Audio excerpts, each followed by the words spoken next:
Hello guys, चलिए continue करते हैं। आज का हम अपना चैप्टर हाउस प्रॉपर्टी का चैप्टर जो हमने लास्ट क्लास में देखा था कि हमें कैसे कैसे हम अपनी इनकम अंडर हेड कैलकुलेट करेंगे हाउस प्रॉपर्टी के, और किस इनकम को लेट आउट के केस में हमने देखा था कि किस इनकम को हम कहेंगे कि यह हाउस प्रॉपर्टी और कितने डिडक्शन मिलेगी, किस चीज़ की मिलेगी, सारी चीज़ें हमने अपनी पिछली क्लास में देखी थी। तो अब हमारा नया कंसेप्ट जो चालू हो रहा है आगे, वो क्या है कि अगर हाउस जो है lying vacant for some period. देखो, ऐसा हो सकता है कि अगर आपने हाउस प्रॉपर्टी को अपने रेंट पर दिया है तो हो सकता है कि वो ज़रूरी थोड़ी है कि पूरे साल का हम कंसिडर करते हैं ना, कैलकुलेट करते हैं ना, तो पूरे साल ज़रूरी थोड़ी है कि वो आपका लेट आउट ही रहेगा, मतलब पूरे साल रेंट पर ही रहेगा, आपको रेंट अर्न होगी, ऐसा नहीं है। हो सकता है कुछ टाइम वो वैकेंट हो जाए, यानी कुछ टाइम वैकेंसी आ जाए, खाली रहे, ठीक है। तो ऐसे केस में एक्सपेक्टेड रेंट जो हम कैलकुलेट करेंगे वो तो पूरे 12 महीने के लिए करेंगे, ठीक है। एक्सपेक्टेड रेंट जो हम कैलकुलेट कर रहे थे, ये चीज़ कैसे निकाल रहे थे हम, ऐसे फेयर रेंट म्यूनिसिपल वाले के साथ कंपेयर करके, फिर स्टैंडर्ड रेंट के साथ जो कंपेयर करके हम निकाल रहे थे, वो तो हम पूरे 12 महीने का लेंगे। लेकिन जो रेंट एक्चुअल में हमें रिसीव हो रहा है वो रेंट हम उतने मंथ का लेंगे जितने मंथ का हमें रिसीव हुआ है, ठीक है। वो हम पूरे 12 महीने का नहीं लेंगे। कितने मंथ का लेंगे?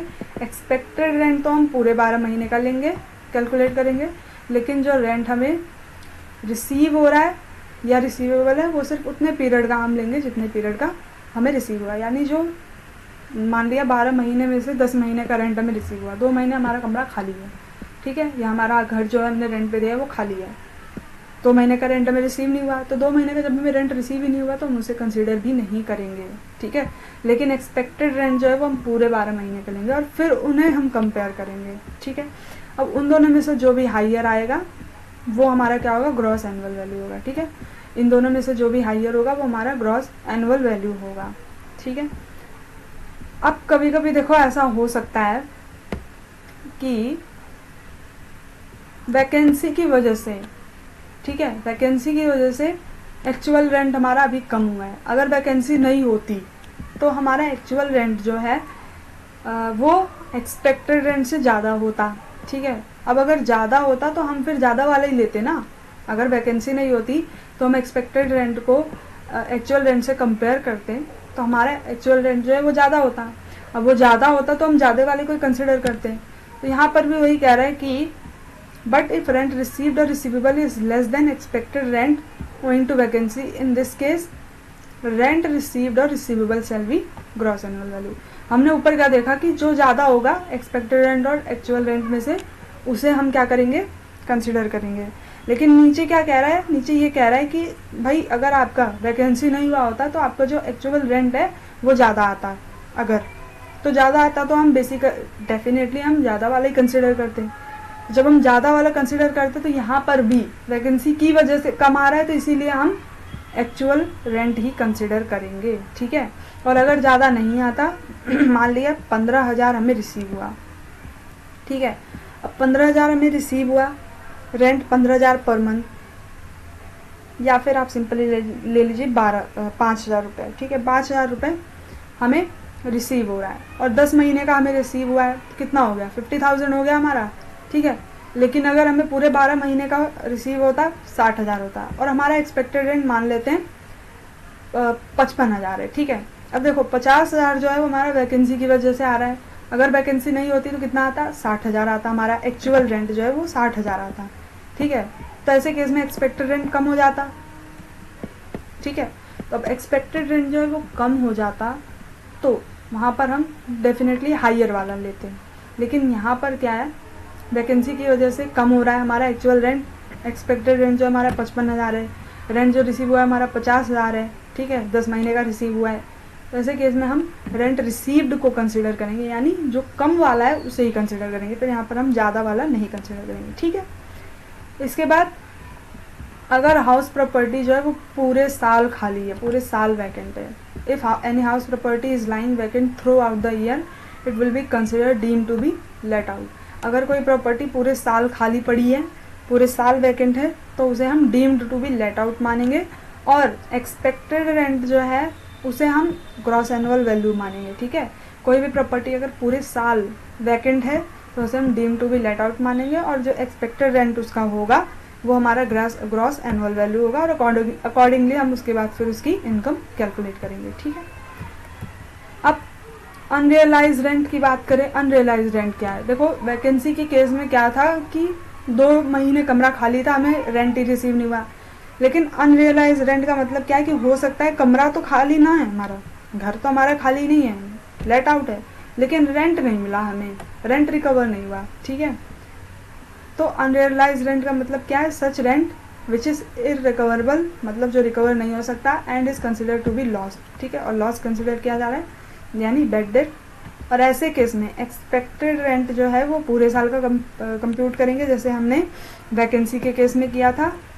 लेकिन सच अनरियलाइज रेंट जो है वो अपने एक्चुअल रेंट में से हम एक्सक्लूड कर देंगे, और फिर उसके बाद दोनों में से जो भी हायर आएगा उसे हम सिंपली ग्रॉस एनुअल वैल्यू मान लेंगे। लेकिन क्या कह रहे हैं यहाँ पे कि जैसे वैकेंसी के केस में हम हायर और लोअर देखते थे ना, कि अगर वैकेंसी नहीं हुई होती तो एक्सपेक्टेड रेंट से जो हमारा एक्चुअल रेंट है वो ज़्यादा होता, और वो ज़्यादा होता तो फिर हम एक्चुअल रेंट को ही कंसिडर करते।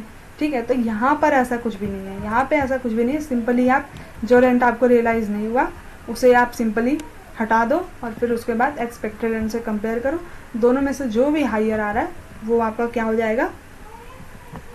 ग्रॉस एनुअल वैल्यू हो जाएगा, और उसके बाद अकॉर्डिंगली फिर हम उसके बाद उसमें से इनकम कैलकुलेट करेंगे। Rent shall be consider to be unrealise rent only if all the condition of rule 4 have been complied within. Such conditions क्या है? देखो, अगर ये कंडीशंस फुलफिल होगी तभी हम कहेंगे कि रेंट अनरियलाइज है। ठीक है, मतलब रेंट जो है हमें रियलाइज नहीं हुआ, मिला नहीं। ठीक है, अगर डिफॉल्टिंग टेनेंट हैज़ वेकेटेड और step has been taken compel him to vacate the property. भाई देखो, जो टेनेंट है उसकी गलती से अगर हमारा वैकेंट हुआ और हमने अपनी तरफ से पूरी कोशिश कर ली रेंट रिसीव करने की, लेकिन नहीं हुआ, ऐसे केस में हम उसे अनरियलाइज रेंट कंसीडर करेंगे। ठीक है, defaulting tenant is not in occupation of any other property. और जो डिफॉल्टिंग टेनेंट है, जिस किराएदार की वजह से हमें रेंट रिसीव नहीं हुआ, वो किराएदार कोई और हाउस प्रॉपर्टी अगर ऑक्यूपाई नहीं कर रहा है, ऐसे केस में भी। ठीक है, मान लिया एक घर हमारा, दूसरा घर हमारा ले रखा है रेंट पर। ठीक है, 2 घर ले रखा है, एक का हमें नहीं मिला, दूसरे का मिल गया हमें रेंट, तो इस केस में हम ये नहीं कहेंगे कि भाई उसने वैकेंट किया है या उससे मतलब हमें रेंट रियलाइज नहीं हुआ, तो ऐसे केस में हम उसे कंसिडर नहीं करेंगे। ठीक है, मतलब दूसरा कोई अदर हमारा हाउस प्रॉपर्टी, एसएससी का कोई अदर हाउस प्रॉपर्टी उसने ऑक्यूपाई ना किया हो, किसने? डिफॉल्टिंग टेनेंट ने। ठीक है, और वो मैंने बताया आपको जितने भी रिस्पॉन्सिबल स्टेप्स हैं लीगल हमने ले लिए हैं रेंट को रिकवर करने के लिए, लेकिन नहीं हो पाया। ठीक है, और द टेनेंसी इज बोनाफाइड, मतलब जेन्युइन टेनेंसी होनी चाहिए। ठीक है, तो आगे बात समझ में। अनरियलाइज रेंट की क्या है? वैकेंट वाले के से थोड़ा सा डिफरेंट है। क्या डिफरेंट है? वैकेंसी के केस में जो हम हायर लोअर का देख रहे थे वो यहाँ पर हम नहीं देखेंगे।